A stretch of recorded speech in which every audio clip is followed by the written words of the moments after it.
Hello, everyone. This is Zami Eccles-Irwin from FilmFestivalCircuit.com and the Assistant Director of the Austin Comedy Film Festival. Right now, we are gearing up for our Summer 2023 session, which is going to screen on July 30th at the Austin Film Society Cinema. And today, I'm talking with one of our participating filmmakers. Stephen Agyei is the writer and star behind Swish. Stephen, thank you so much for talking with me today. Yeah, man, anytime. Thanks for having me.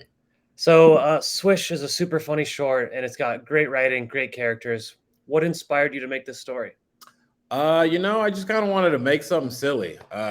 Just something fun, I think it's been several years it's felt like since stuff was just like just silly. I mean, there's, somewhat of a message in there too, but I just like being silly. Had this idea when I moved to LA initially, and I was like, I just want to make it.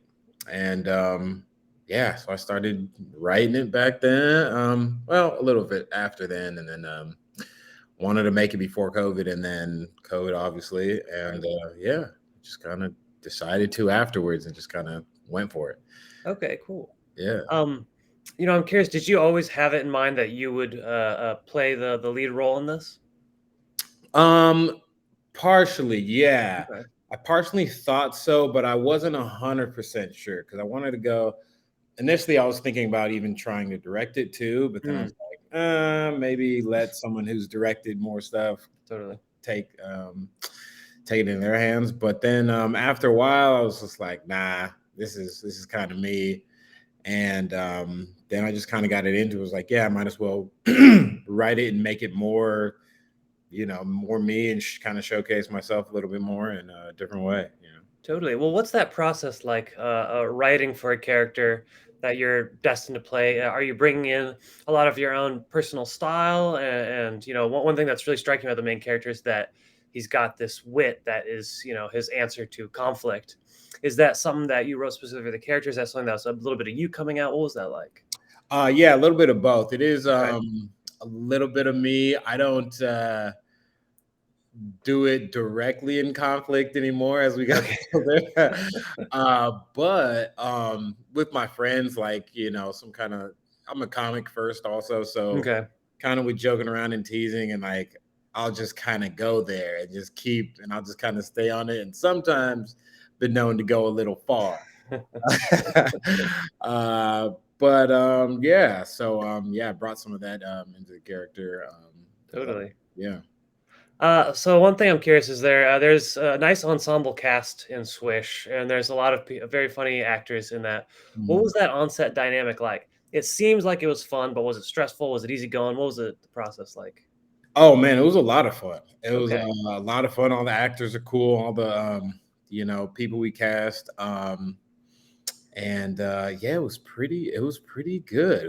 We had a lot of fun riffing and messing around, and that smack uh, was real. One of them was real. A couple, Yeah. a couple of them, me and my friend Gittler, he's the one who smacked me. I didn't know it was coming. We did a couple, we're doing takes that with the fake smack, with just kind of reaction. And then one take we were doing it and he just hit me, and I was like, yikes. Would not recommend. Would not recommend. Right. And now is that the final take that you used? I think that is the take Okay. we use. I think we use part of that. Yeah, that one. The authenticity. Nothing Yeah, beats it. yeah. Well, hopefully you are both still on good terms. Oh That's yeah, what yeah, method acting, I suppose, is called. But yeah. Uh, what's it like, being on set, playing your character, and also being the writer? Is there room for improvisation? You said there's some riffing. Was there a lot of people kind of bringing their own personalities into the characters that they're playing? Yeah, it was uh it was cool. We pretty much stuck to the script Okay. once we got um to shoot. There were a few places where I allowed for a little bit of riffing, but I think most of the riffing I did Hmm. with whether it's tags to the end of the scene or different buttons or whatever. But there was a couple buttons and things that a couple actors said that were real funny. Morena came up with something fun at the end. She was the pregnant lady, and Oh yeah. yeah, she came up with the Venmo line, which was fun, and yeah, so yeah, but pretty much it was pretty much on the stuck to the script. Yeah, Okay, cool. couple little things here and there. Yeah. And so you said primarily, or at least your background is as a comic hmm and a writer. Have you worked in many films and shorts before? I've done a couple shorts that some people have done. Um, and I'm trying to do more. I'm always Totally. into like collaborating and getting on screen more and having fun. I really like that part of it. But yeah, I'm trying to write another short right now. A little more grounded than this one, and Okay. yeah, just try to yeah, just mix things up. Just keep having fun. Totally. Well, I'm kind of curious. What did you learn from this process? Did you take any new insights on either the craft of acting, writing, the whole thing out of this project? Yeah, something's always gonna go wrong. I think we had a scheduling error. Oh, call it a scheduling error. Somebody overslept. Oh. I won't say who. Someone was on a night project the night Mm, before the first day, and then the second day, everybody's waiting for them to show up, and we couldn't do anything without this person. totally. It was important. But anyway, we worked it out. We, figured it out. Yeah, I guess the thing more so that I learned is like, hey, something's gonna happen. You can just kind of Right. have to roll with the punches and make it work. And we did. We had a backup who was available, had their equipment. Excellent. So, yeah, yeah, It's the expect the unexpected and then expect something even more unexpected to happen. I think that's just the mantra of independent filmmaking. yeah, Prepare as much as you want, and definitely I've heard a lot that pre-production really helps, and having, like you said, that backup plan, that's always going to save you from the hot seat a little bit. But absolutely. it's always going to be something. There's always going to be something. Always gonna be something. And that, yeah, being my first time going through the whole thing, Totally. um, yeah, learned a lot about that. I learned a lot of people are supportive more so than you Okay. initially thought as well. I Yeah. because I produced it as well. I raised the money, and just coming up with different weird strategies to make the money was great. And it worked. And having a casting or a good director that kind of has been through the process before, I think was part of the saving grace. Jill, Narciso, Totally. she was very knowledgeable about the pre-process, during, what things we should kind of look out for. So that was great. Excellent. Well, Yeah. and it sounds like the onset process was fun and some good to take away. But yeah, Mhm. this is a good insights. Definitely having a good, strong team, a director you can rely on, Yeah. expecting unexpected things to happen. That's just Definitely. probably every movie ever made is going to have something similar to that. Uh, Mhm. so I'm curious. You mentioned that you are working on writing another short, Yeah. something more grounded. What can you tell us about that? Yeah. I'm trying to tap into it's not more based on kind of a true story, Okay. based on my past. Uh I'm trying to convey basically the idea, a guy who has an addiction, Hmm.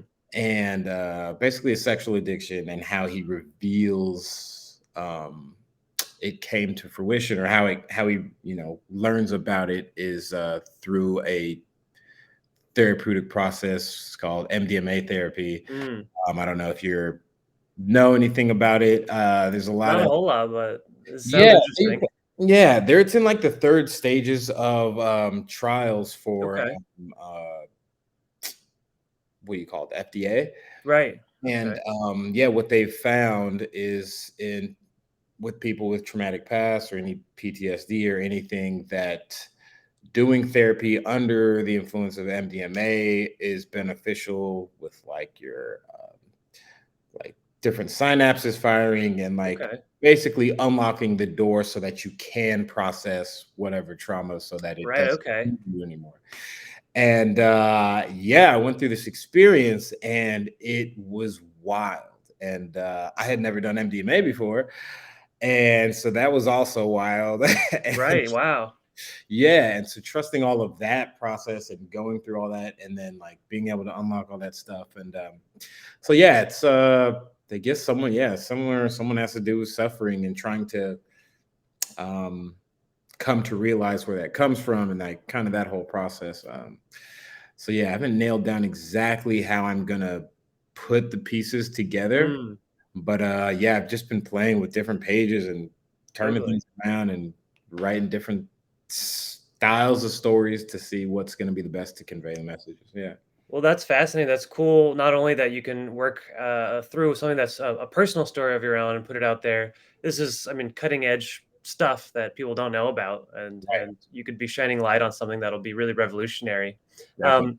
Do you have any idea? Is this, does everything that you do have a little bit of a comedic backbone? Is this all is by necessity? Is this going to be a bit of a comedy? Or are you thinking could this just be more straightforward drama? See, that is another thing that I'm trying to decide Mm, because I did it as a one man show, okay. Oh, cool. and I had a lot of comedy in it, and it was very good. It was great, great response. I'm just kind of playing in my head. I was like, should I layer that in there? I'm assuming it's going to make its way in there at some point because I just like to be funny. Right. Um, but I was also toying with the idea, like maybe just make this, more dramatic thing, just to have one, Totally. So yeah, Well, and it makes sense to just show that you have, diverse talent to be not always the comedian. But I right, imagine, even as a straightforward drama, because you're a comedian by trade, I feel like that'll always poke through in maybe a nice way where it's not supposed to be intentionally funny, but there's beats and stuff right, but hey, right. But that sounds really interesting. I cannot wait to see more yeah, out of that project. And I definitely. have to ask, is there any more for the characters in Swish? Any chance for another one? Because I felt like there was so much there that there's a momentum, and I wanted to see more from that universe. Yeah, honestly, I after writing it, I was like, man, I would love to have made this a TV show. Totally. Uh, Yes. um, it would be fun. But yeah, I haven't even thought of the idea of Okay. maybe making a sequel to Swish, but now yeah. Yeah, because Totally. it was so much fun to play with them in that universe. And yeah, I would damn, yeah, now I would really like to see where I can take them. All right. I mean, yeah, I hope, because it's just the characters were developed. We introduced to this web Mhm. of friends, and there's great banter, and then just felt like, okay, episode Yeah, 2, that's got to be next, right? But right. I don't know, Yeah, whatever comes from that. I'm excited to see more from you, Stephen. for Is there sure. anything else you'd like to add about Swish? No, I just hope people come and enjoy it and have some fun, and yeah, support indie projects. Totally. Well, thank you so much. I think people are going to love Swish at the Austin Comedy Film Festival on July 30th. It's so snappy. It's so funny. Your main character is so charming with his wit and his kind of, you know, conflict resolution, so to speak. And I think people are going to love it. And I Thank you, cannot man. wait to see more from you. I appreciate you. Thanks for taking the time. All right. Thanks, Stephen. Take care. You too. Bye. Bye.